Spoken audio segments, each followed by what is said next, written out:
already been drawn. Wesley MVL, by the looks of it, and Prague Fabi.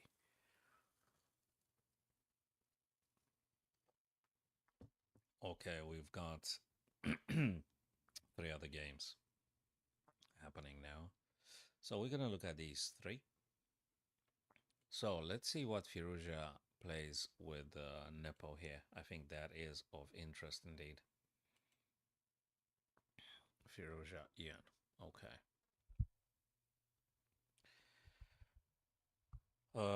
We closed all the evaluations and things. Okay, we haven't got anything here, just ourselves, our own minds, so we can judge the station ourselves. Firouzja and Ian. Ian is playing with the black pieces. Let me count the material now. 3 to 5. This guy here looks particularly weak. The h3 white pawn. So if you imagine that the bishop were to be replaced by the black knight, you would have some h3 pressure on this guy. So h3 definitely is a target for black, especially after the black knight replaces the bishop. Weaknesses for black are the b7 pawn, and including this isolated guy right in the very middle. So that's a potential weakness for, these are weaknesses for black and this guy here. Now the a5 is being attacked immediately. What was the last move? Knight b3. Now if Alireza play knight b3, he definitely wants to take here on a5. So that will prompt Nepomniachtchi to play b6, right? There you go. As soon as I said, he played it immediately. Now we can debate if next attempt from white would be something like rook d1 going for the d5 pawn. But once you commit to do that, probably you would accept that h3 would be attacked, and you might even lose it. So let me just think: is there any danger about the back rank? Rook d1, rook g3 attacking the back, and when you take, let's see if they check you. You're gonna go up. They're gonna check you again. You're gonna go up. There might be something. So actually, you gotta be careful about this one here. There's something weird. So let's say rook h d, right? Just saying, just for a second. This guy goes here and you take, and then they check you. You can't block with the knight. You go here, right? And then let's assume they check you again.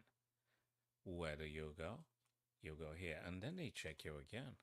And your rook is here. Where do you go?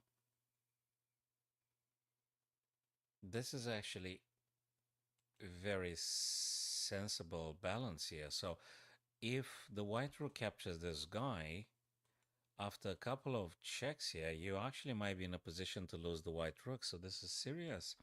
I'm not even fully convinced that you should be grabbing the black pawn in this fashion. You need to attack it differently, maybe like this. Because if they go downwards, so to speak. Okay, so he played rook hd, which I don't think it's a bad thing in itself. I don't think it's a bad thing. It's good stuff, you know. Get the rook on a semi-open file and you attack it. That sounds absolutely fine. Now imagine just a move like rook g3. Just imagine. And now again imagine rook takes. And then again imagine check. And imagine, well, check can't be given because there is a knight defending. But they can be attacked though. Well, there is a bishop too. So wait a minute. Rook g3, I take, they go down, check, I'm moving. They check again. No, I think knight provides defense and this guy can't move because bishop takes. I think it's safe. I think it's safe and he goes for attacking first. Okay. Rook h to d. Directly going towards the black pawn.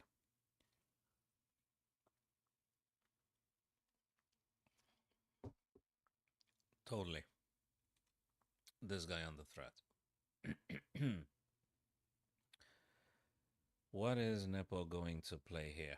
That's a good game to watch. I'm sure for all of us chess players and enthusiasts out there. Rook d attacking d5. How is black supposed to defend the pawn? Or do you create a counter strike now, something like rook g3 or rook h2? Is there any difference in between the two? Are you going to move the king, or are you going to focus on attacking h3? So that's a question. King to e5, right? King to e5 would protect the pawn, so to speak. Yes, of course it does. There's still adding more attacking power on that isolated black pawn. And there is also this. Knight e7, protecting that pawn again twice. So double attack, double defense. Rook h2, attacking, then knight e7, defending. So there is ways for black to keep the pawn alive. Yeah, I think both king and the knight can serve as a defense for the d5. And the rook actually might be able to attack h3 with either rook g3 or rook h2. And that makes sense. All in all, I don't think black should give up the pawn now. So you have to defend it, either king or knight. You know. Now, if you drop the okay, knight e7. I did mention that thing. The setback of playing knight e7, guys, is that they're actually moving a little bit defensively. The knight was actually supposed to go on f4, right? In theory, playing aggressively and stuff. But now it serves a defensive purpose. 97. That's a very important pawn. You mustn't allow white to remove the black pawn on d5. It's an important pawn. Hello, Marian. Thanks for stopping today. How's it going? You're streaming yourself, you said yesterday. That's cool stuff. Did you stream today, or are you going to do it later? I'm covering this event in particular now until we get to the very end, and we'll take it from there. Okay.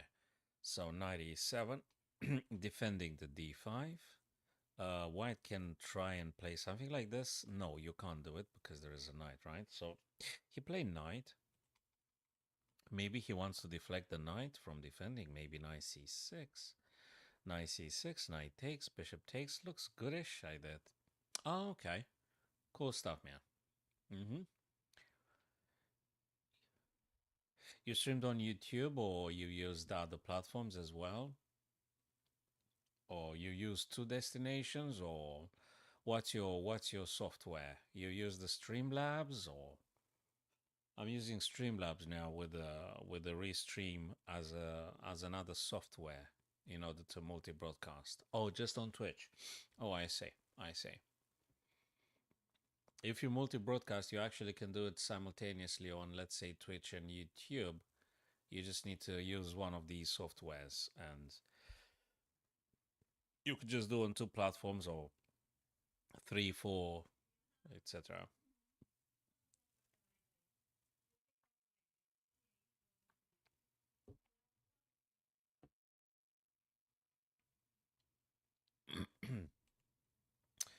Okay, so knight d4 being played. Knight d4 looks to me just one jump on c6, making the knight going away, and then bishop replacing it, attacking twice d5. So even if the king defends once, they won't be able to defend twice, obviously. And then if this guy's taken, I think it looks very good, this diagonal for white. Okay. Anyway, knight on b didn't do a great deal anyway. So yeah, knight d4, probably knight c6 makes a lot of sense. Now, what do you do? Question is, with black, what do you do? Good question. Is this thing playable? Rook d2. Or rook takes, bishop takes. I guess it might be. Just saying. I mean, you could do some other stuff, I guess, like rook g3 or rook h2. But I like rook d2 idea. I mean, you wanna... Well, that they don't have to... Very nice pair of glasses indeed. Yes, this is very nice indeed. Yes, spectacular. Thank you. So you may want to trade off the rooks now if you're black, because it's just too much pressure on the d file. But that doesn't mean that white has to accept the trade, right? They don't have to accept it, rook d2. They might just move to e file or something, and then you got yourself into this.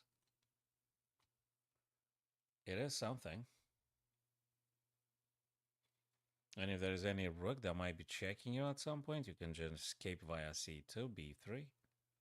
Very interesting. It's a lot of potential here. I start to like this ending.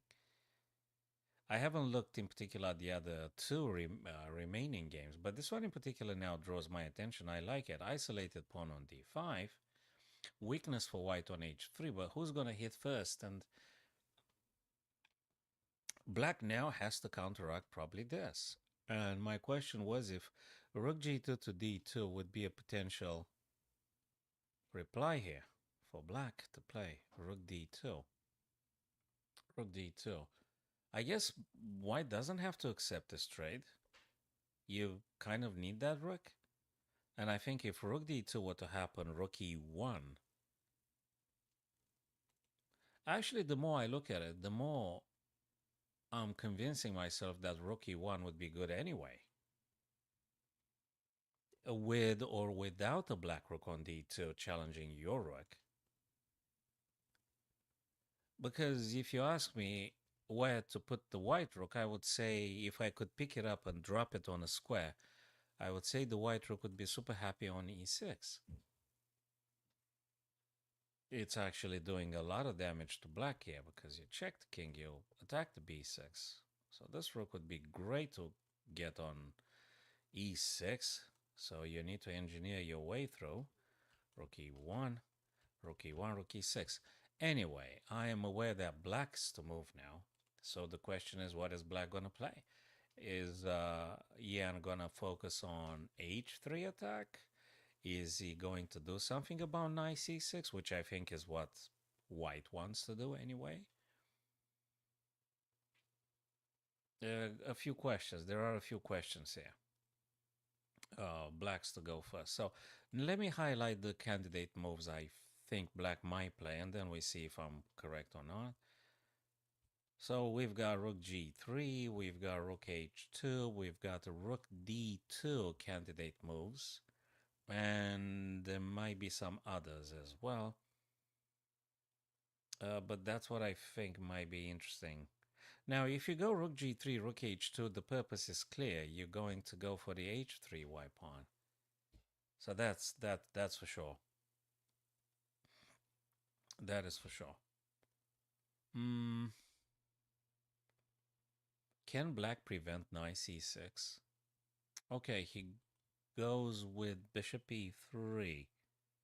I think I know why. Amongst others, bishop e3 wants to say, if you play knight c6, I'm gonna... Can I push this guy down? No, I can't. If they play knight c6, actually bishop c5, right? Bishop c5, but then knight takes e7. Bishop takes e7. You're gonna lose this pawn?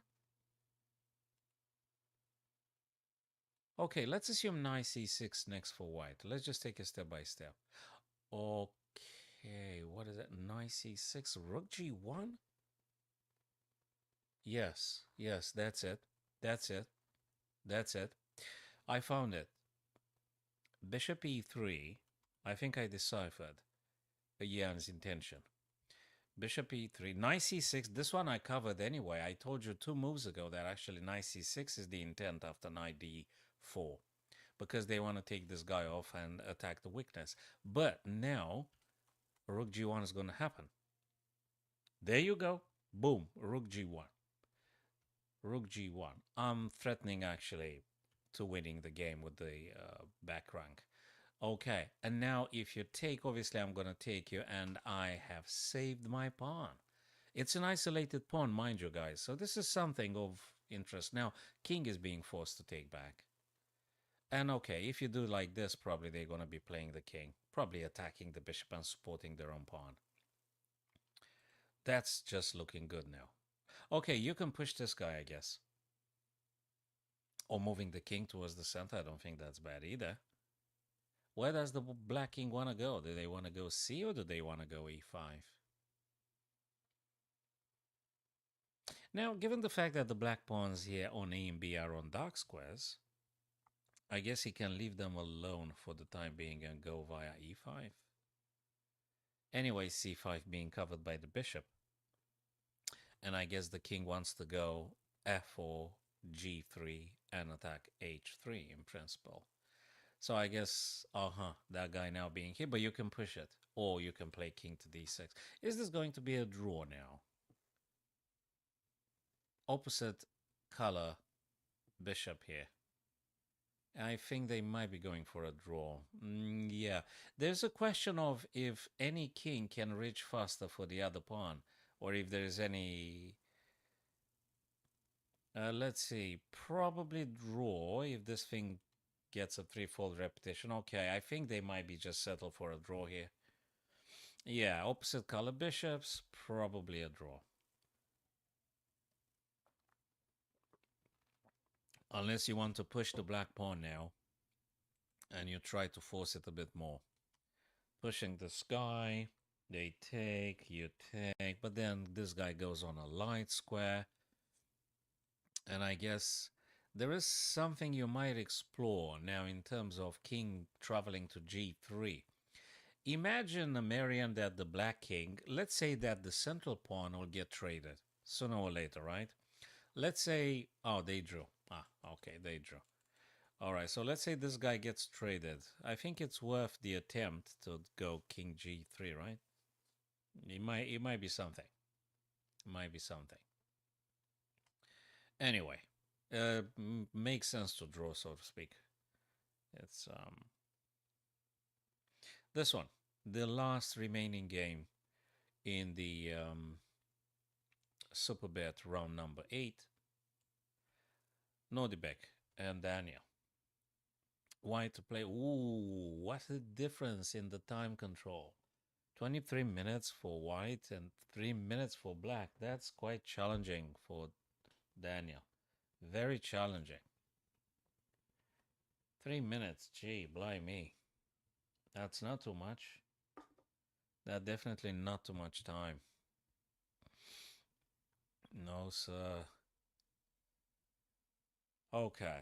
Would you rather have the knight or would you have the bishop? Would you have whites or would you have blacks here?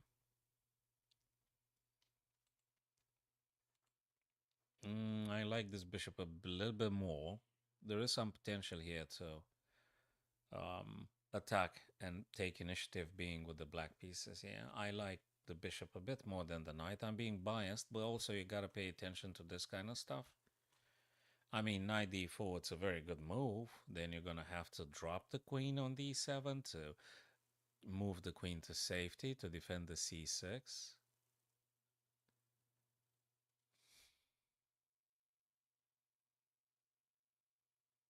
Yeah.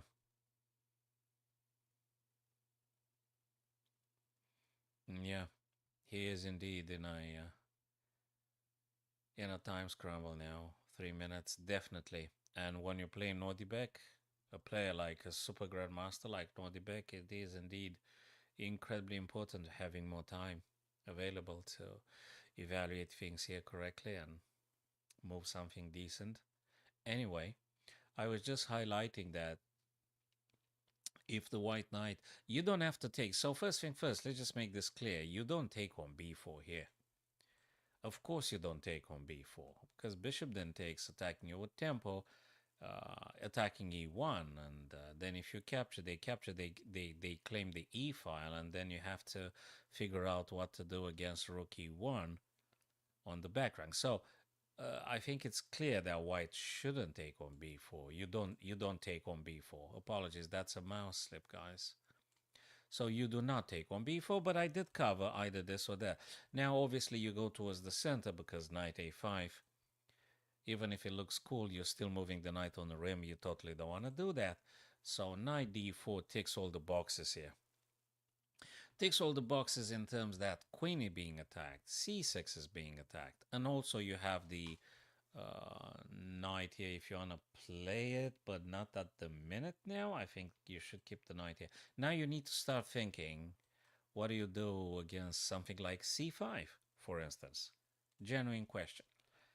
Maybe it's time to move the queen, white being here. Maybe you have to play the queen.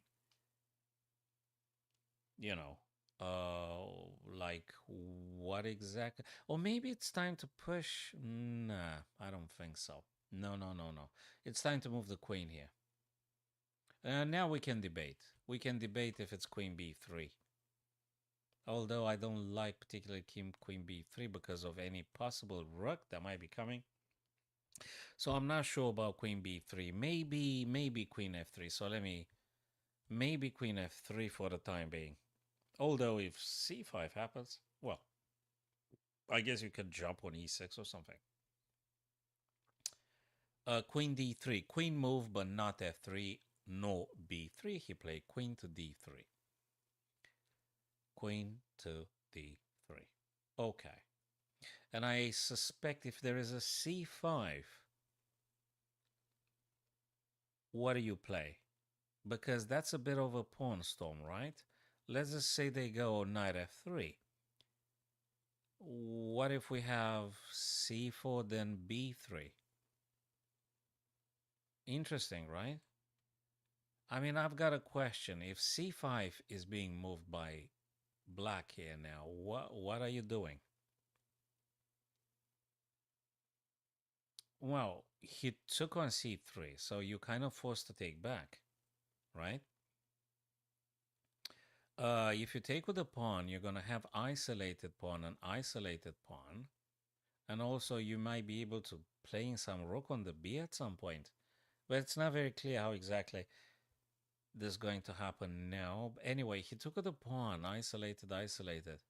But if you took with the queen, you might have had this.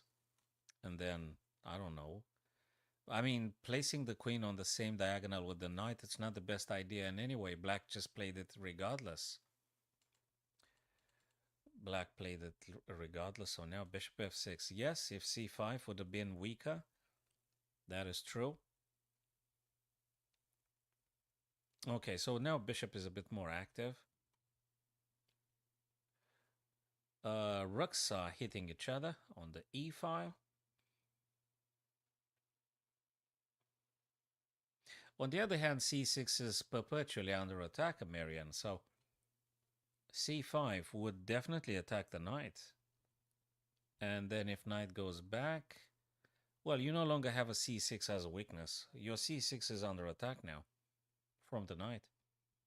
I'm not sure. Are you prepared? Do you want to trade the knight with the bishop? Okay, how can white improve things here? Do you play rook a b1? Although c5 would at the same time attack your knight and the a4 pawn by the queen. So there's a couple of things here taking place.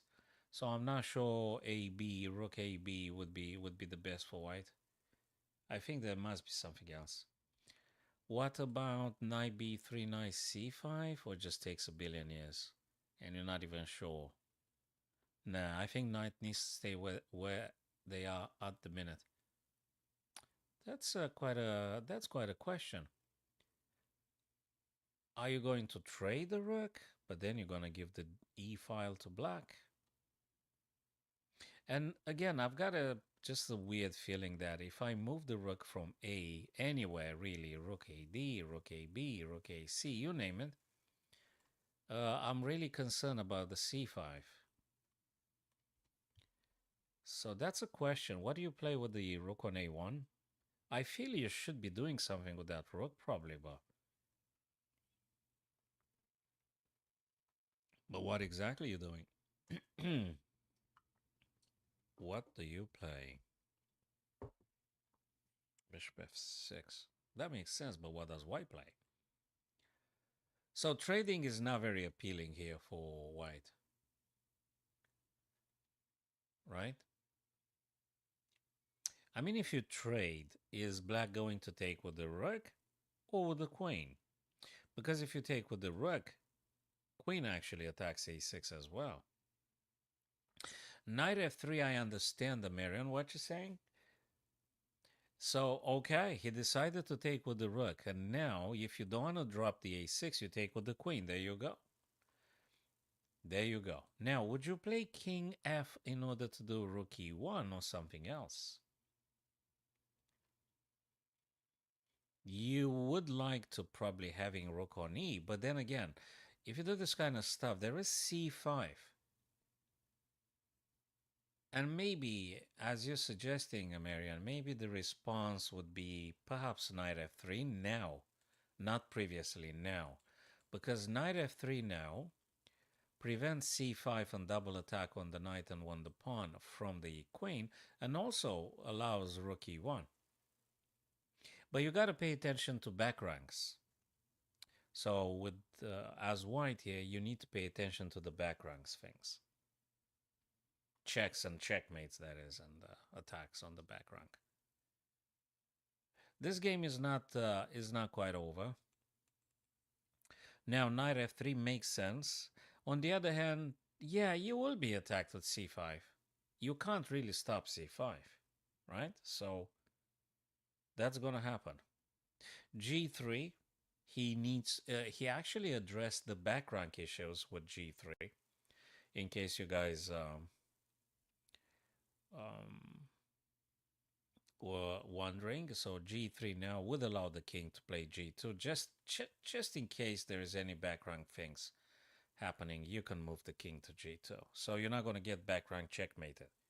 Now, if it's c5, you move knight f3, and d5 is actually becoming very weak because we could potentially take with the queen and check the king.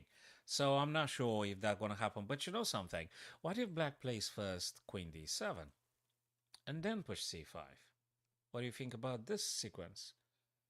So assume queen d7, making space for the rook to travel freely on the back rank, whatever the rook wants, and queen d7 to protect the pawn on d5, and then you're ready to push c5. I think queen d7 makes a lot of sense. No, he goes c5, which I did mention as a matter of concern for white, and now you have to move the knight. No if, no but. This is a forcing move, what we call in chess a forcing move. A knight must move. After knight f3, black can play queen d7 or queen c6. You choose. I don't know which one is better. They all come with consequences. So knight f3 probably unless you want to go crazy with knight e2, knight f4, although maybe a bit too much. Knight e2, it's a bit too much, right? So knight f3, I think makes sense. Knight f3 because if you ever planning some rook e, that might be the support for the rook. So let me erase the painting. Okay, knight f3. Queen d7 or queen c6, and we take it from there. I don't know. Maybe you want to push this guy, no longer weakness, maybe. Very many maybes. Yeah.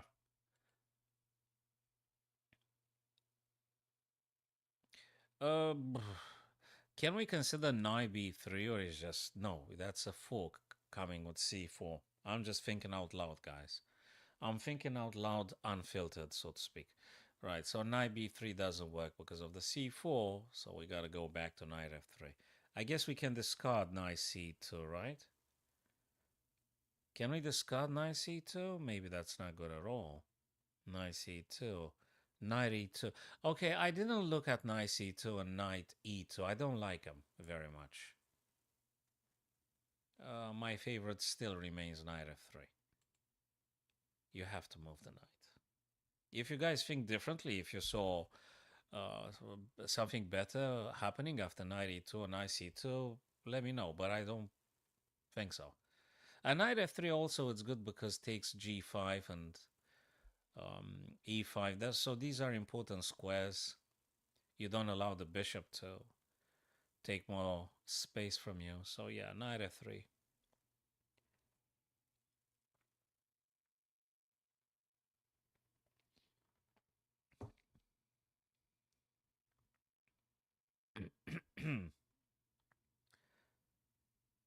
16 minutes for Nordibek here.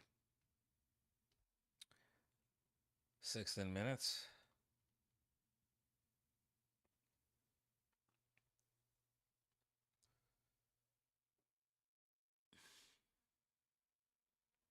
So let's check the knight's route you're suggesting here. Knight e2. Knight e2. Let's say I'm playing queen d7 or queen c6. And then you want to play knight f4. Going for the d5. Knight f3. Sorry, knight e2.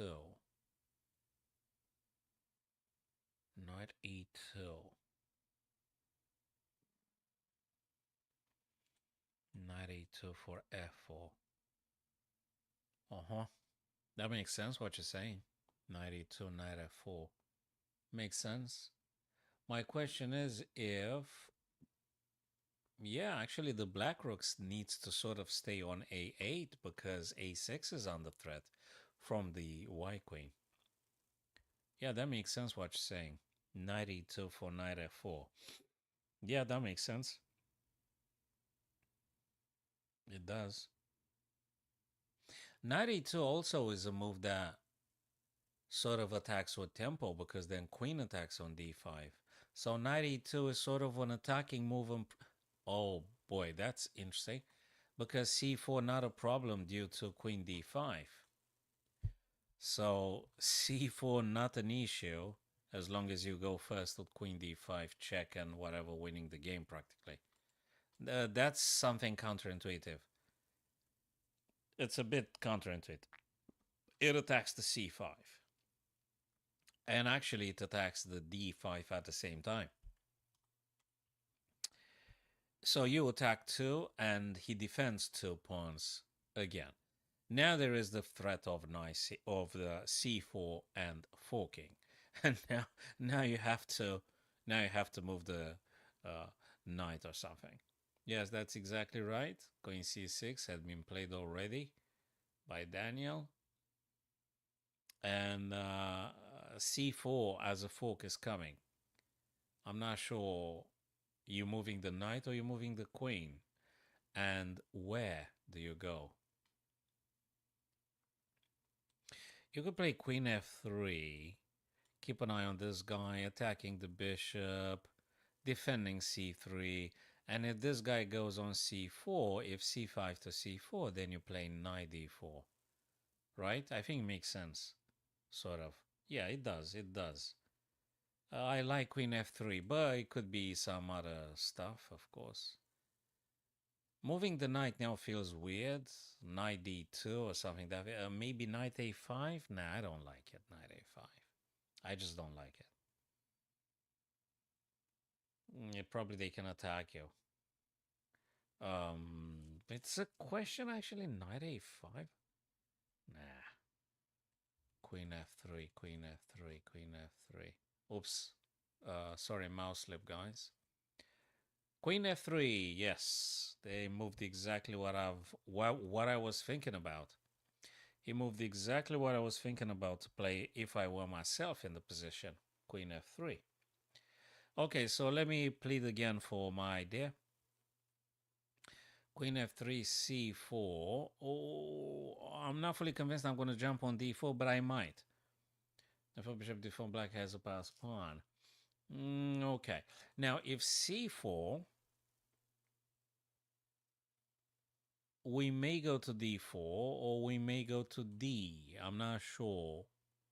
We can discuss this idea a bit. Let me think. c4, c4, knight e4. You say bishop takes, pawn takes, and this guy has a pass. And now he got a discovered hit on something. I don't know. So you're going to have to waste a bit of a tempo now, moving queen, I guess. If c4, knight c1 for this and this. Perhaps. Yes, it makes sense. I think white now has to move the queen because you have a discovered attack on the queen. as soon as the bishop on f6 goes somewhere. Now, that somewhere is not quite defined yet, but they could go g7, they could go e7, they could go g5, they could go places. They could go d4. Oh, no, they cannot, because there is knight taking, and even if you take, I take. No, that's how you actually lose. Bishop d4 is not playable as a discovered hit on the white queen, because it's not playable, because knight takes. And if you take the queen, I'll take your queen. And actually, I'm going to end up with an extra piece. So bishop d4 is just not playable. White's to play, by the way. Rook d1 says, Marion, that makes sense, so to speak. Makes sense. A little bit of pressure here. If they capture, you're going to take. You're going to take with check. And you defend the knight, and then c5 is takeable. Yeah, that makes sense. Yeah, rook d1 makes sense. I think it's very much playable indeed. Rook a d1, if queen a4, queen takes d5, checks the black king, defends the white knight, attacks c5. So it sort of makes sense. Rook d1, I agree. I agree. Yes. I think is definitely to be considered rook a d1. Yeah, it is. And it's cool because the pawn on d5 is pinned currently, so they can't push the pawn because black queen is hanging. So, okay, let's do this coffee then. All right. If it helps, I heard it helps. Yeah, that's a good one. Interestingly, he had like 25 minutes, whereas Daniel had like 3 minutes since like forever, which is the last 5 or 6 moves. And now 11 minutes. Apparently, it is a bit time consuming for white here doing the right stuff. Material is the same, but we've got 2 isolated pawns for white now. We've got the isolated guy on A and on C. And black is having 1 isolated pawn on A6. The other pawn islands are connected. Okay, rook a d1. Makes sense. I like it. I really do think is good stuff. Rook a d1. He might be forcing black to play something defensive, which I'm not sure what that is, but definitely is promising for white if this were to happen.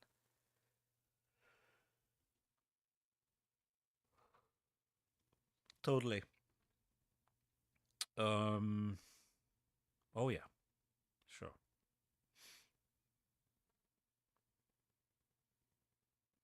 I'm curious now. The other games were all drawn. Question is if this one is going to be any different than the other 4 draws, and I think everyone also drawn yesterday. Um,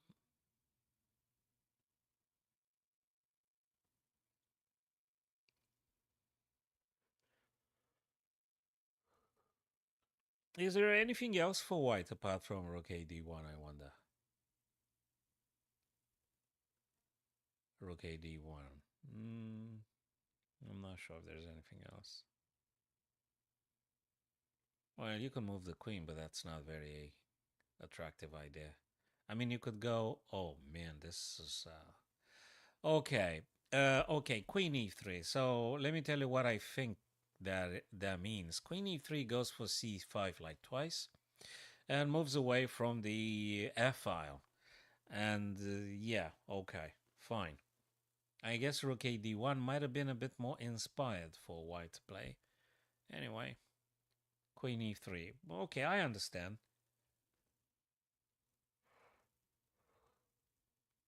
I understand. He goes for the pawn. First and foremost, he goes for the pawn on c5. He wants to see what he's going to elicit from black. What's the response black's going to give here? Because obviously bishop e7 can't be played because it'll be captured by the queen. So what is black going to do here? Are you going to, like, what, push the d4 pawn? What are you going to do?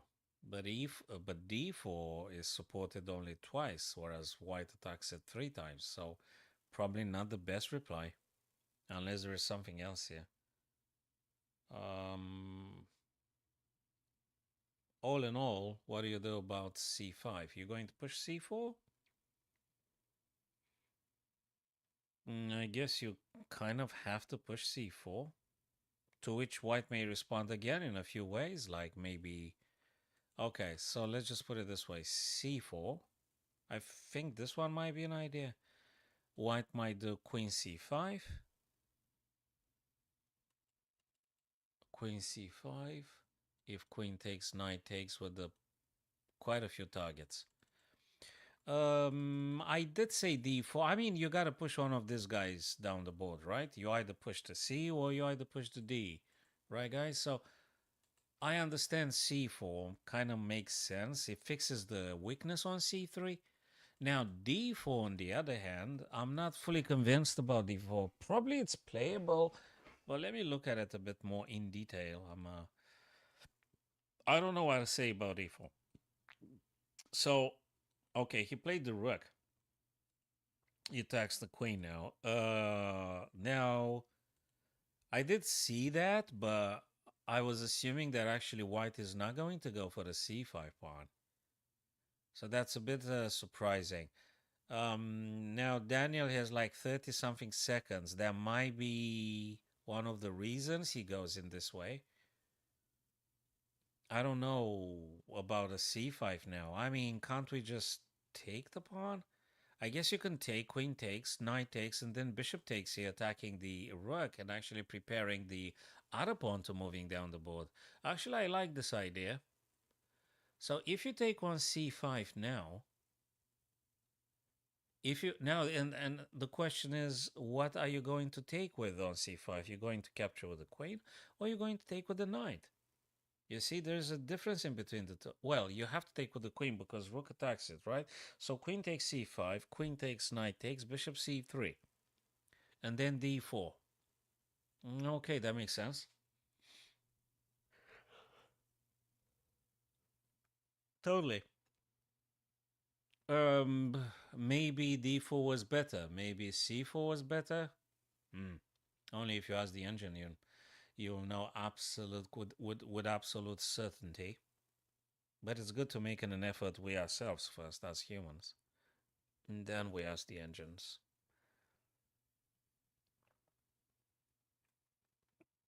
Okay. Oh, right. So queen being attacked by the rook. Queen takes on c5, right? You have to, right? Queen takes c. Queen takes c. Knight takes, and bishop captures. And if knight takes, I guess you're gonna push this guy. No, rook's being attacked. What am I talking about? As soon as the bishop takes on c3, the rook has to go too. So then again, queen c, queen c5, knight c5, bishop c3. Rook has to do something. You gotta move the rook away from the a1. Yeah, we can debate on that one. I'm not sure where exactly you're gonna move it, but you have to move it.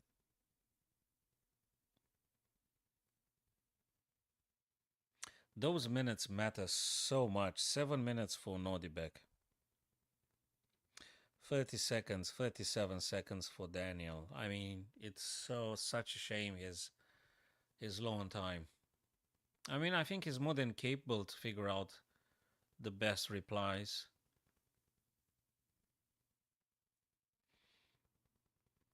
Yeah, it does have a pass pawn if a6 is getting captured. Marian, yes, it does. But let's see how things are evolving here. Again, after bishop c3, white has to decide where you're moving the rook. So queen c5, knight c5. So That was already predicted by ourselves, my friends. And now bishop c3, which, there you go, attacks the rook. Rook has to move. Where do you move the rook? Because if you move rook c, this guy gonna move here, which, by the way, I think the d5 to d4 is gonna happen anyway. And then this guy takes on a6. And then, yes, as me and Amarian were discussing, white had just created the passed pawn. So yeah, knight takes a6 now, and it's something. And black has a passed pawn, you know. And black has a passed pawn. It's going to be a sort of pawn race, right? So both of them had a passed pawn. Now, there is 3 versus 2 on the king side. Does that mean anything? Okay, that's going to be very exciting to watch. 1 minute 51 seconds for Daniel, 7 minutes for white here.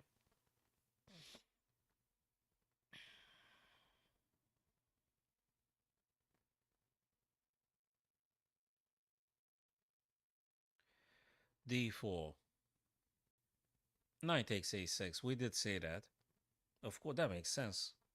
Every chess player would agree on knight takes a6. Makes a lot of sense. A pawn free to moving. Up the board, so to speak. Are you going to play rook e1, I wonder, with black? Rook e1, prompting, forcing white to take. And then you take. No, he goes on a to attack this guy, preserving this d4 pass pawn. You attack the defender of the pawn. They have to move the knight, right? But they can move the knight on e4, attacking your guy. No, he went this way. Interesting. I guess I can take the pawn now. Rook takes a4. Yes, and rook b. Goes for the background. Knight d3 because he wants to stop the pawn from moving. So that's a blocking move, my friends. Knight d3 blocks the pawn. It's just blocking the black pawn from moving down the board. I think we can agree on this. And the struggle now would be for white to actually prevent that pawn from moving down the board. How does black now make the white knight go away so that they can push the pawn? That's one thing. Absolutely. Okay. Black's turn. Is it time to moving the king? Is it time to play the king? I'm just asking. The bishop stays almost ideally, if not ideally. The pawn can't be challenged. It can't be challenged. The rook is free as a bird in the sky. And yeah, and I guess white has to keep the knight to blocking the pawn, so to speak. So we can maybe march on with the king, maybe via g7 so that we don't get checked. So maybe we go g7, king g7, king f6, king e6. I know it takes a billion moves, but after all, can't the black king support the advancement of the black pawn? The question is, imagine you picking up the black king and you put the black king on c4. Just imagine the black king would teleport itself on c4. Just imagine. If you get with your black king on c4, I think it's a big problem for white. Amongst others, probably rook b1 wants to say, I'm going to check your king like crazy and go after your pawns and things. So you see, it will take a couple of tempi for black to actually moving king to c4. In the meantime, guess what? Nordibek is going to use his rook, going on the 7th rank, on the 6th rank, and hit those 2 black pawns. So that's exactly what white is going to do. Amongst many other things, in case white plays something like this, maybe Okay, can you do something about the F? This guy is here currently. You can't really hit the F pawn. Okay, we'll see. Maybe he wants to do some other stuff. He wants to do this and this if the white rook goes up the board, so to speak. Okay, there is many things that might take place. Anyway, I think it's quite a nice game.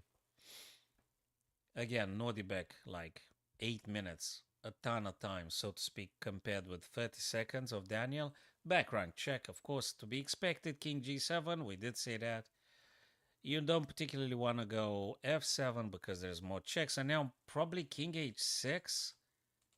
Probably. I don't know. I'm just saying King H6 in order not to getting checked, at least for the time being. Although this and that, you know, you got to be careful. You've got to be careful. Would you go King H6 here or... So the king is in check now. Okay, they're going to do a draw, right? Because when Daniel played King G8, he actually wants to say to Nodibek, come on, check me again so I can move back on G7. We're going to draw after all. I think he wants to propose just a draw now with this King G8 thing. Because if Rook B8, King G7, right? I mean, we're just going to play this one 3 times and that was it. Probably King H6, it's a bit too risky, maybe, you know, maybe too much. I don't know. Yeah, Black would love to do this kind of stuff. Anyway, White's turn. They could just keep checking their king until they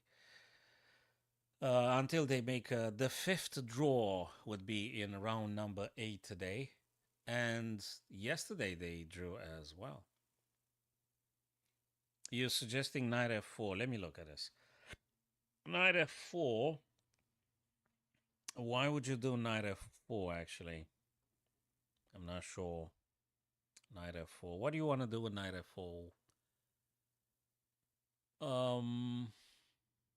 I'm not sure what you want to do with knight f4. I don't say it's a like catastrophic move or anything, but just try to figure out what's the longer plan with knight f4. What do you want to do?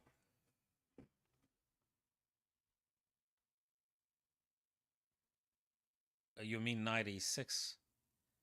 It's not a checkmate or anything. Yeah, if you get first rook to the d file and then knight f4, knight e6, you might say you're attacking this guy. In principle, maybe. Yeah, there is a couple of tempi though, Marian. It could be. Anyway, he went king g2. Rook d2. I said that like 3-4 moves ago. I said about rook d2 idea, which makes, again, a lot of sense. Not just attacking the knight, but in theory, supporting the black pawn d4 to d3. So rook d2, again, it's a sort of multi-purpose idea.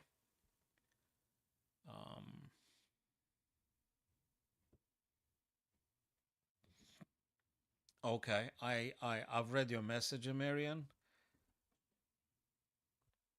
Knight has to play now. So yeah, now it's he has an opportunity.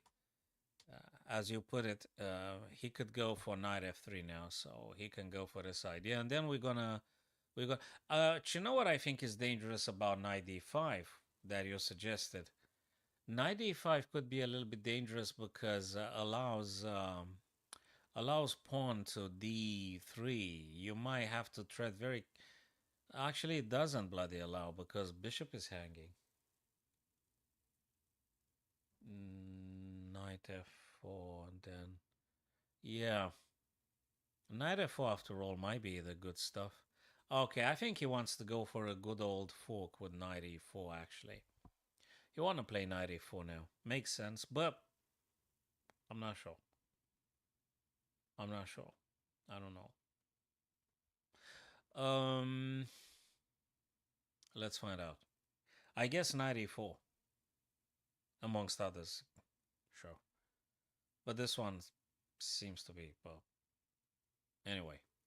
Maybe he wants to say, if you're going to push the pawn, I'm just going to play rook d7. I'm going to take that pawn from you. So that's a preventative move, amongst others, of course. Maybe he wants to say, I'm preventing d3 because I'm going to play rook d7 and I'm going to take your pawn. Maybe he wants to say this.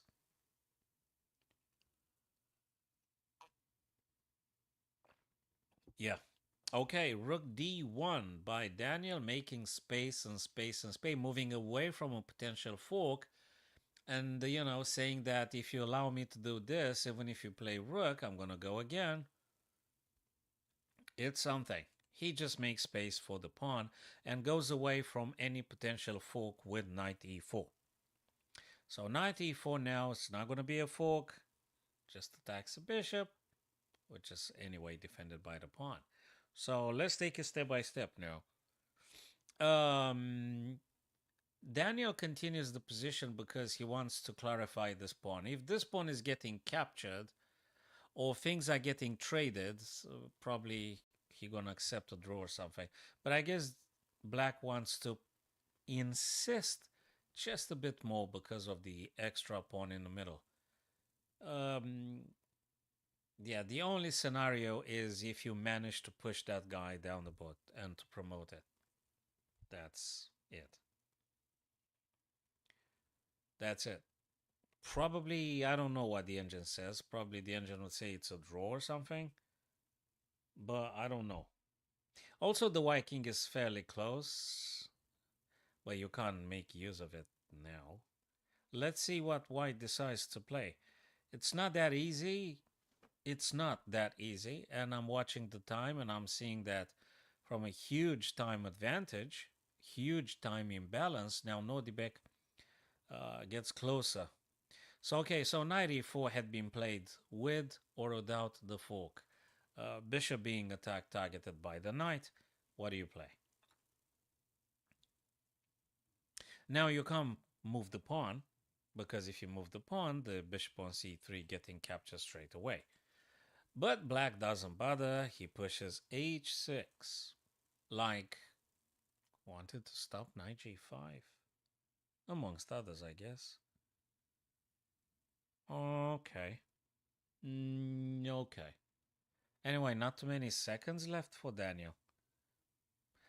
Well, he probably is on the opinion if knight takes on c3, black pawn takes. And if you go after this guy, I can just move the rook in front and then play this. He's happy with this, I guess. But exactly as I said, king gets closer. I guess the intent would be, I'm not sure, can you? Check, you're gonna go back. You kind of can, but you have to play carefully. I guess you sort of can, but okay, you have to play carefully. Which is a truism. Of course, you have to play carefully, especially now at the very end. Although the material is equal, the position shows us a pass pawn right in the middle. Quite supported by the bishop and by the rook. But white has resources, got a king, got a knight right there, and the rook. King f8, played by Daniel. What do you play with white here? What do you play with white? I guess you can't do king e2, right? I mean, I don't know what to say. Can you play this kind of stuff? Well, rook e, and then you're gonna go back. Can you play this? King f4, you're saying? Really? King f4, really? Away from... To my understanding, king f3 actually is desperate to try to come in closer to these guys here. I mean, you're really concerned about that black pawn, right?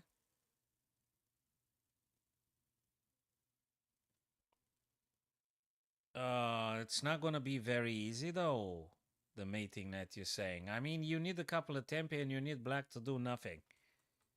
I mean, okay, I understand what you're saying.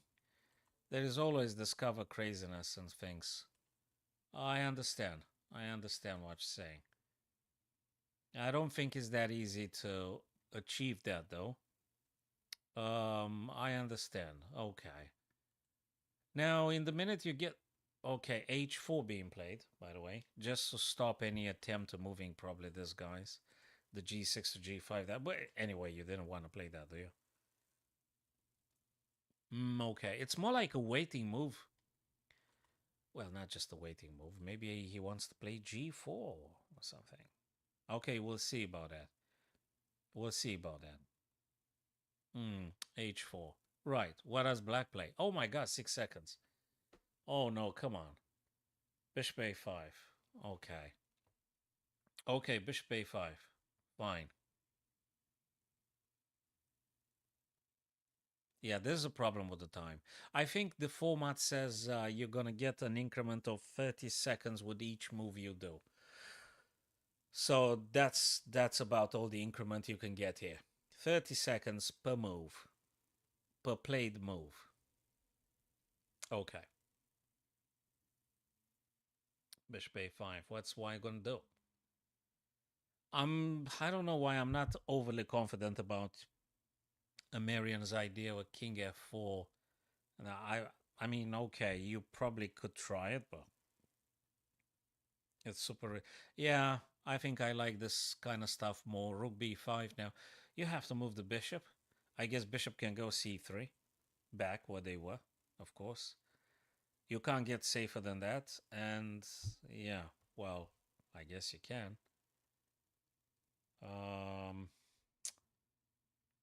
And the time and time and time again. 9 seconds, 7. Come on, Daniel, move. Bishop c3. What else can you do, really? Well, I mean, you could do rook a8. Yeah, there you go. As soon as I said rook a8, he played it. Okay. Okay, I don't think it's bad or anything. Rook a8, not just defending the bishop, but making space for this guy to go in 3 steps and queening. Rook a8 defends the bishop and makes space for the black pawn to moving down the board. And the promoting square is protected. Okay, let's see with those 4 minutes extra how Nodibek deals with this position. Very exciting ending here. So I think the intention is clear, my friends. Black wants to push the pawn and to promote. He made space, he can do it. Now we could see some rook to d or something. I mean, they could be. You know, you don't want to let the other guy just pushing like this. You have to stop them. And it could be king e2 though, although rook e, you're going to go back, I'm going to go back. There is also always the potential to make in a threefold repetition if the guys had enough. If they had enough of the psychological tension, they could just repeat things like 3 times and that was it.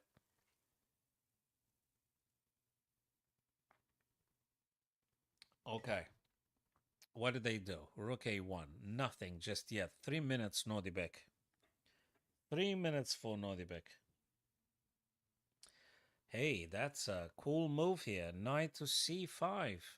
So he stops the pawn by playing knight c5 and ready to play knight b3. You've got it, guys. Knight b3. The almighty fork here. What do you play? It's a crazy idea because knight b3. Can I go rook b? Yeah, but then I'll take your guy. That's a check. No if, no but. That's a check. Right there. What if this? Well, I guess we can just play bishop c3 then. If king e4, bishop c3. Right? Well, yeah, you kind of want so. King e4, bishop c3. Definitely. Makes sense. Okay, 3 minutes for Nodibek. How's he gonna do this?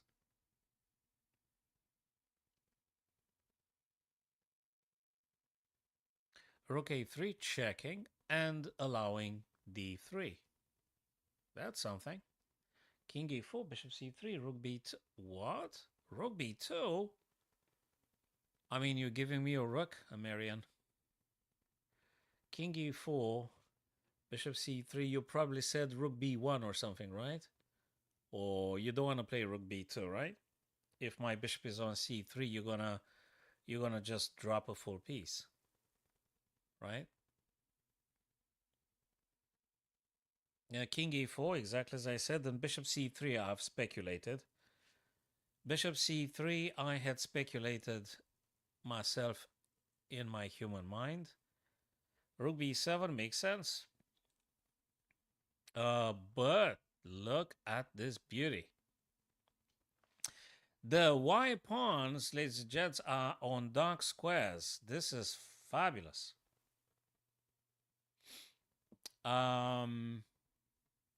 I guess bishop c3 now. He got no choice. You got to play bishop c3 because knight attacks the bishop, defends f2, and the king attacks the d4 black pawn. So you still have to play bishop c3 here. You got to play bishop c3. You have to play bishop c3. You defend the black pawn. Very nice bishop and pawn together. And I don't know, you continue. But even if what you say it's objectively true, it's not a very human-like choice in the span of 30 seconds, Amerian. So even if what you say is objectively true and the engine agrees with you, let me just answer this person.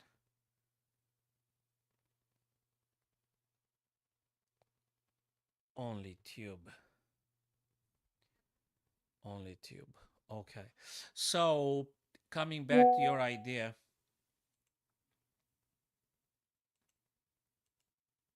Coming back to your idea. Even if that was objectively true, oh, that's cool stuff. Even if what you say is true, with 30 seconds on the clock, I'm not sure how many players would actually do this. Yes, only Tuesday.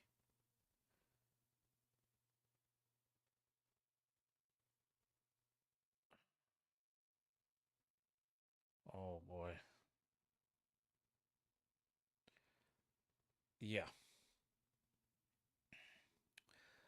King now defending f2. So what did they play actually? Rook a3, rook attacking f2. Ah, right, because if this guy takes, actually, we're going to play rook e2 and I'm going to take the guy. But now king goes on f3. Okay, bishop c3 now, I guess. Bishop c3.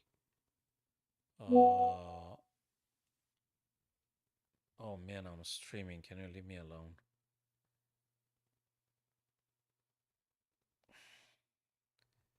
Two more weeks.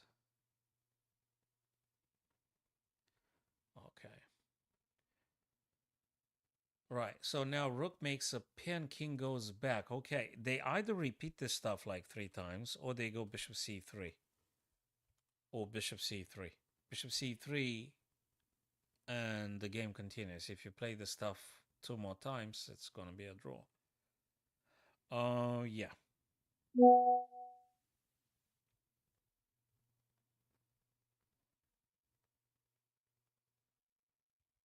Okay, rook a2.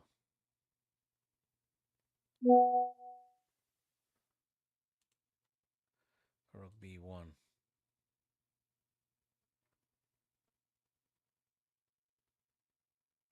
Bishop c3 in the end. And we could see...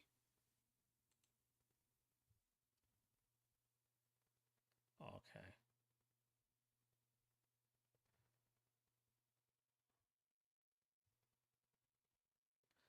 Okay, so rook e2 might be happening. I think I have to stop the messages. They drive me crazy. They never stop, do they? Oh, Jesus Christ.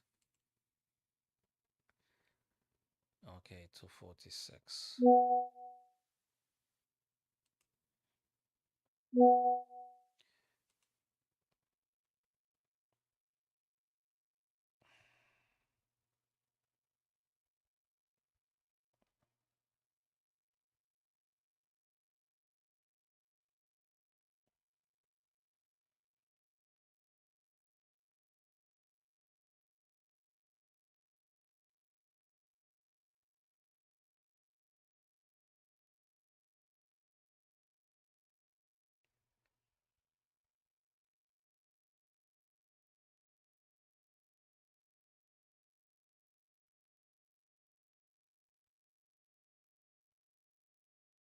Okay.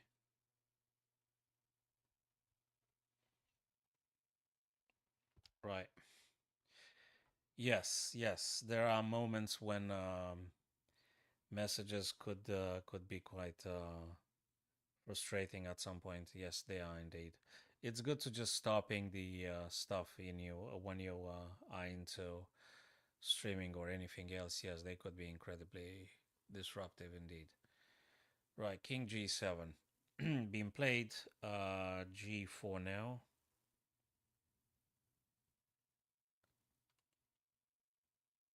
Well, let's see. Black to move.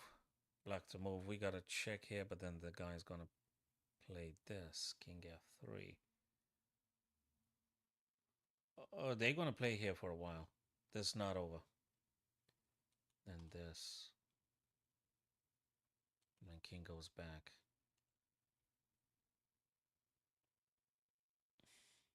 Okay, white king has to stay close to supervising the black pawn, not to moving down the board, so to speak. White rook can check the black king like a million times. The knight blocks the pawn at the same time. The knight defends f2, that's important to notice. But it doesn't stop black from checking the king on e2 and stuff.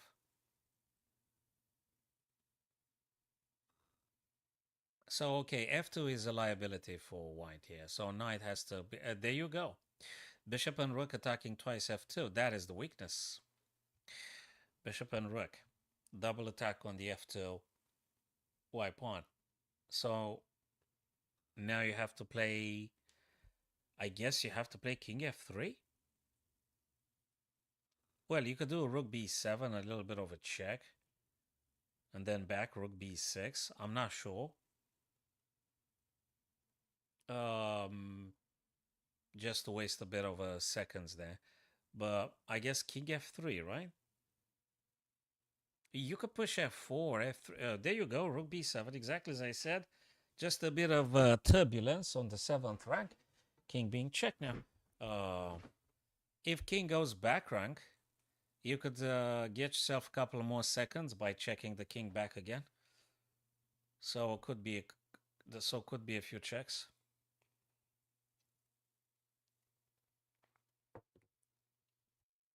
King g8. Okay, so we could have a few checks coming. We could even have a draw if rook b8, king g7, and if they're gonna do it twice more, then it's gonna be a draw. Then it's going to be a draw. Although the f2 is really an attractive point, if black doesn't want to repeat, they will have to venture with the king out in the open, whatever that means. King f2 now, defending f2 twice. We did say king f2. I did say king f2. King f3, defending f2 twice. Okay. Also, this bishop is under threat from the knight. Previously, with the king on e4, if knight had taken rook e2, forking king and stuff. But now the bishop has to play. The bishop has to play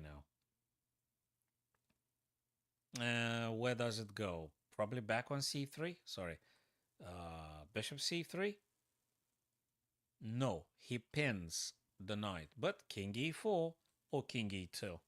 Which one is it? King e2. A bit more aggressive. King e2 defends the knight, so to speak, and attacks the bishop. So again, the bishop can be taken by the knight, that is. There you go. You have to play bishop c3 back to square one. I'm not sure if meaningful progress is possible here, my friends. I'm not sure.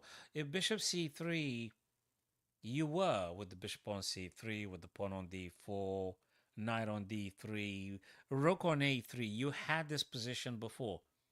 You had it, including this one with the bishop on a5. You had this one already. Okay, let's see. I'm not sure. But we kind of had this stuff before. What do you play here?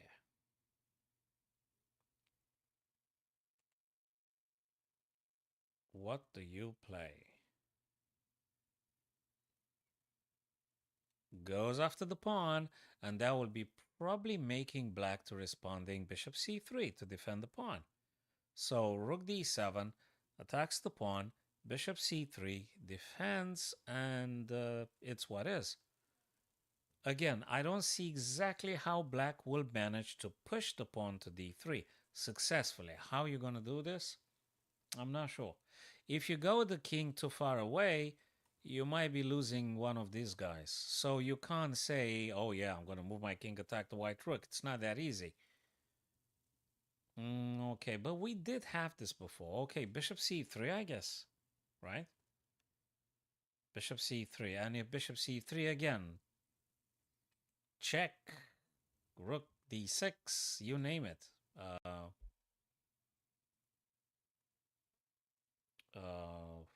Bishop c3, yeah, bishop c3 exactly. And then again, what do you do here with white? You could check, you could go b7, you could go d6, then king's going to play g7, h7, or f7. Nothing. We might just see the fifth draw today, guys. Like yesterday, actually. I think yesterday we had five draws yesterday.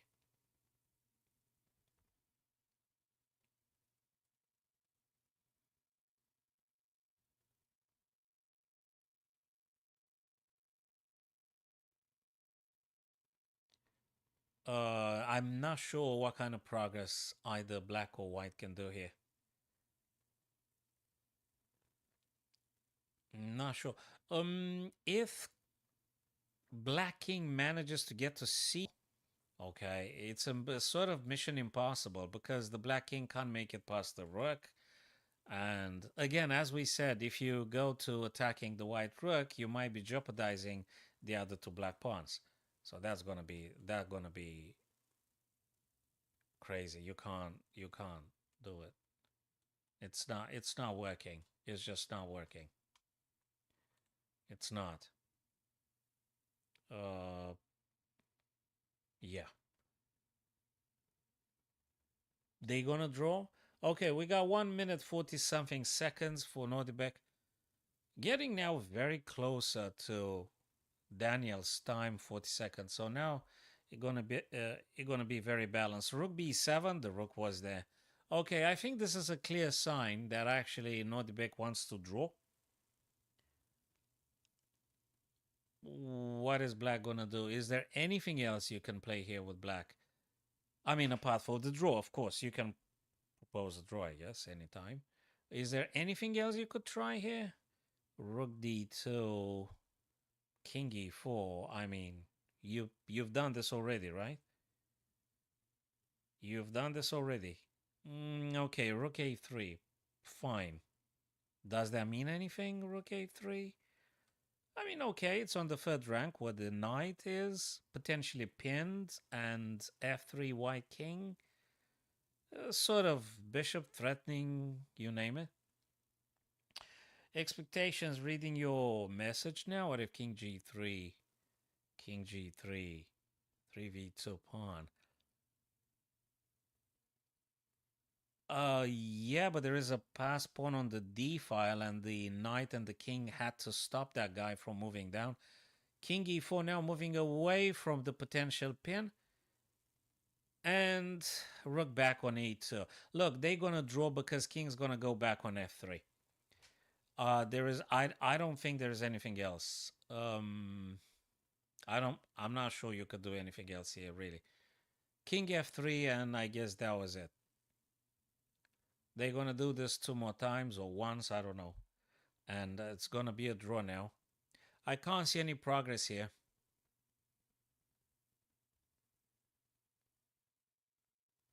White rook is gonna keep the black king prisoner on the back rank. And there's the potential to attacking if you go too far away. You're risking losing those guys, so you can't do this with the king. F2 is a weakness, but king can move back on f3 anytime. And you sort of don't have enough tempi to attacking that f2 pawn. And even if you attack it twice, it's already defended twice after king f3. and you're not really able to pushing d3 down the board unless you play some rook d2 or something. But when, how? And time is not that great either. 50 seconds for black. And now, interestingly, 30 something seconds for white. Okay, he checked. We've seen that already. King g7. You may want to avoid f7 due to this kind of stuff. Okay, king g7, probably going to be a draw. I guess they're going to make a draw. That's going to be a fifth draw, right? You think, guys, that white or black can win here? That's not very clear. I don't think so. I don't think so. All right, rook b7.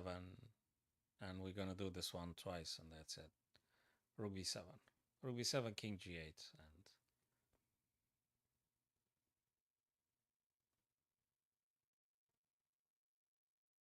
okay, now Nodibek has less time than Daniel. Okay, rook b6. Okay, this guy should call it a day now. I don't think they're doing anything. There's nothing here.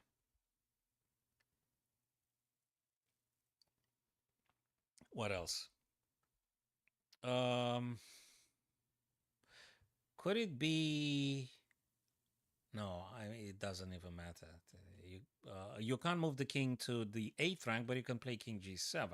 If king g7, could it be something with this? Knight to e5? Just asking. Yeah, but you can play the rook now. You can play rook e2. Well, you can play rook e2, rook d2. Well, rook e2, that's a check. King f3. What do you play? Rook d2 and king e4 again. Okay, nothing's gonna happen. Ah, he played this already. Okay, this one had been played, guys. I've seen this one. I think my deja vu is quite intact. So yeah, I've seen this one already a few times. That's not gonna lead to anything. The idea would be if knight takes, we having check here, then king takes, the knight take, and I don't know. He still goes for the f2 idea. But king f3, okay, check. Okay, they've done this already. These guys are messing around here, or they hoping the other guy is gonna get very frustrated and they're gonna blunder big time or something. What's the stuff? Yeah, okay. I think that's just getting now completely repetitive. Very, very recurrent. King f3. That happened already. Yeah. Okay, it's gonna be a draw, right? It's gotta be a draw. Bishop c3. Okay. It's gonna be a draw here. It must be a draw. Unless white wants to do differently. There you go, rook e6 by Nordibek. Okay, well, at least it's something different. It's a different twist. Okay. Rook e6. It's a bit different. Goes a bit different. Okay.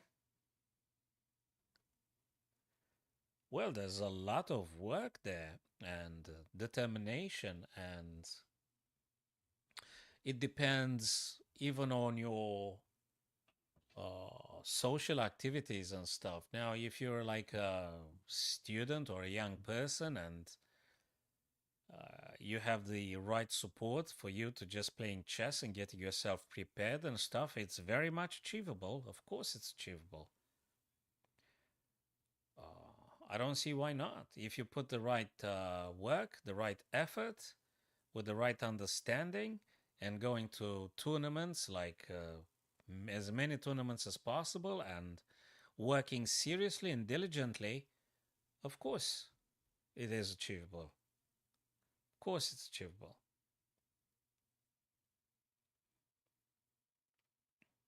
Yeah, and if you want to throw in some personal gifts, and if you're really inclined for this game, if you have a big propensity for thinking and analysis and stuff, they're even for the better.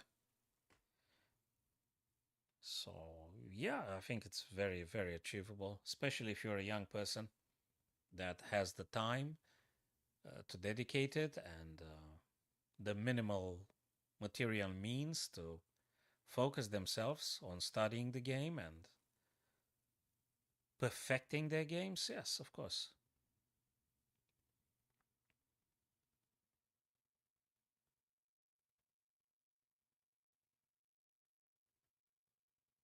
King g2. Bishop d2 now, revealing the rook attacking the knight. Knight being hit. Knight has to go. And probably c? Or you go e? You might go e4, knight f3. Guys, the dynamics here have slightly changed. The dynamics have changed, guys. They could have drawn, but after Nordibek chose to play rook e6, things have changed. Now, what we can see is that rook and knight attacking g6 twice. That's for sure. So the question would be, and you know what's the problem for black here? Is the time. G5 now. So that guy was a liability. G6 was completely a weakness. So no more weakness now. But it could be this for this. H6 could become a weakness now. Especially after something like knight. But if you venture with a knight, this guy then becomes very pushable to d3. So you got to factor in all these details. It's important. G5. Well, you got to take or pushing forward, right? So what's going to be? What is going to be? H5. If you go H5, wait a second, did he play? Let me refresh the page. Oh no, he didn't. If you play H5, you're actually taking G6. That's important. It's important you take the G6 away from the king.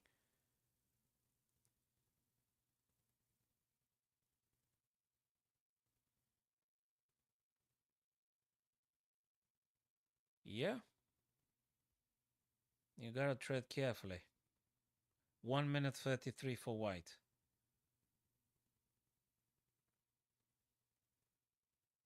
H5. I think H5 would be good. Because if you take with white, bishop's gonna take, and sort of this guy becomes advanceable. So you gotta be careful about that pawn too. Very important. So I guess H5 would be the better move. I think. Could you do something else? Could you do sorry for bishop or the h5? H5 I think it might be a bit one expectation, I guess. H5 you're taking g6. H5 there you go. H5 being chosen by Nordbeck here. Black's turn to play. Now we can debate some other stuff. What do you play? You can't push the pawn because if you push down d3, rook's gonna move, and you just lose that pawn. You could do what? Bishop? And if you move the bishop, where do you move the bishop? It's not clear. It's just not clear. Bishop f4. Yeah, I said bishop f4. I didn't know where else can I go. Bishop f4. Now knight attacks the bishop, so to speak. Wants to take him. What do you play now? Question is, can you push? Knight takes, pawn takes, king plays. I'm not sure if that's the correct sequence. I don't think so. I think you want to move the bishop. But the question is, where exactly you're going to move the bishop? Because if you move here, it's going to be this. And if you move back rank, they're going to be attacking you anyway. Yeah, so bishop c1, it's important to stay away from. What have we got here? Knight. here for this and many other stuff. Look at the white knight that they want to play. He wants to play knight to f5. Knight to f5, attack h6. Attacks h6 together with the rook and also attacks this guy. But you do knight f5. Let's say black pushes, right? What do you play? You check the king, right? Okay, cool. I'm going to go g8. Oh boy, oh boy, oh boy, oh boy. d3. Yeah, if not now, when? I mean, of course. Now that's getting interesting. That's going to be exciting. That's going to be a hell of an ending here. d3 for d2, d1. Obviously, knight f5. We did say knight f5 because I think everybody understood this. Knight f5 for this. Now, I guess Nodibek calculated the d3. And he was happy with the d. He is happy with the d3. I guess you push the pawn one more time. Sorry, if you don't push d2. Oh, he didn't push d2? Why didn't he? Oh, he wants to stop rook playing on d6. Now that's a subtlety. Okay, so guys, rook h6 is no checkmate because king goes g8 and you don't have any checkmate. But bishop f4, if you're wondering, guys, defends against the d6 rook attacking the pawn, and yeah, you ready to push the pawn, so to speak. I think it's looking quite interesting now. I actually like it. Now that's that kind of move. This is that kind of move that you can't say you don't like it. This is just beautiful. Bishop f4, stopping rook d6. This is quite important because Daniel wants to play d2 and he doesn't want to have a rook on the d file. Now I don't know if white can play. Yes, expectation that's a very good point you're making. Rook h6 he went for. King g8. Okay, can't we just move f8 or something? But this the other little guy coming into play. It's getting quite heating now. It's getting heated up now. It's really something. If you, that's the reason Daniel played King h8 because he is concerned about this kind of stuff, about white moving the h pawn. It's complicated, and it's very sharp. Time is very balanced now. It's 1 minute 40, 1 minute 15. Time is very balanced now. Very balanced.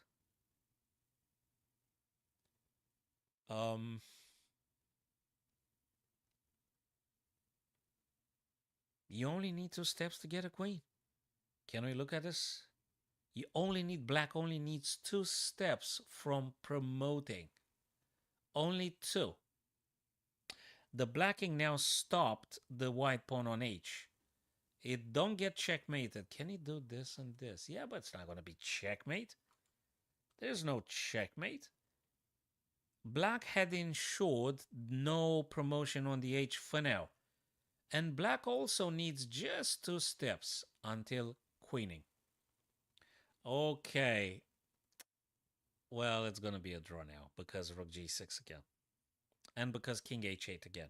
You cannot move the king away from the h file because you're going to get yourself into this. Yeah, I think so. Although, can you afford promote? No, you can't afford letting white promote it because when they promote, they actually check you with the queen. So, okay, it's really difficult. They can't. The only way to stop the promotion is if you promote first. Expectation. I don't think they can stop promoting the black pawn. They can't. He can't. But the stuff he had found is actually rook g6 and pushing the pawn h6. Because if you go f8, I'm going to do this. You're going to go. I'm going to go. You're going to queen. I'm going to queen. And I'm going to win. And I'm going to win. So the only way for black to stop the pawn is if he promotes first. And there you go. King h8 confirmed by Daniel here. He can't let the h-pawn promoting with check. So I think now it's going to be a draw. But spectacular anyway, absolutely spectacular. Beautiful game this evening, guys.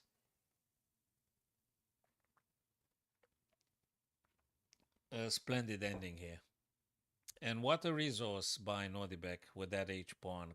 Very unexpected that knight f5 and a rook h6. It wasn't very clear in my mind what he intends to do because I didn't see any checkmate, and there ain't no checkmate. But actually, when he took on h6, he actually saw the potential with h6, h7, h8 queening. So that's what he created as a counter move to bishop uh, f4, stopping any rook and things. Yeah, so it's not a matter of stopping the black pawn. It's just, yeah. Yeah, now it's going to be probably repetition. Yeah, we're going to have a threefold repetition now, ladies and gents, with rook g6, king h8. That's going to be a repetition right here. White can't afford to do anything. Because also, if you allow black to queen, you are in trouble. You're going to get checkmated very quickly. Yes. And king h8 for the second time, right? Or for the third time? For the third time, I think. King h8, rook h6, yes. The fifth draw today, and like yesterday, 5 draws, if I remember correctly. That was very nice ending. Fabulous, superb. I don't think there was any way for white to have won this. Sorry, for black to have forced. I think that's quite a draw, right? Let me have the supreme confirmation. Looks like white might be better here, but it's so difficult to be achieving this. What? G4. What did it do? G4. Okay, plus 0.3. That doesn't mean anything for a human. Yeah, okay. Now, I wonder if this guy takes, if he were to take, we've got this, right? Normally, King D and Rook takes. Yeah, but that's not a big deal. Okay, yeah, well, okay, still a draw after all. Still a draw after all. All righty, fellas. Tomorrow, Friday, I think I'll be logging in to cover the round number 9 of this, and appreciate your presence, guys. Thank you very much for being here this evening. And we'll see you guys tomorrow again with round number 9. Subscribe to my YouTube channel and Twitch, perhaps, if you haven't done it so. And we can stay in touch with each other when I go live, and then we can discuss some chess ideas. Thank you, guys. Enjoy the rest of the day, and see you tomorrow.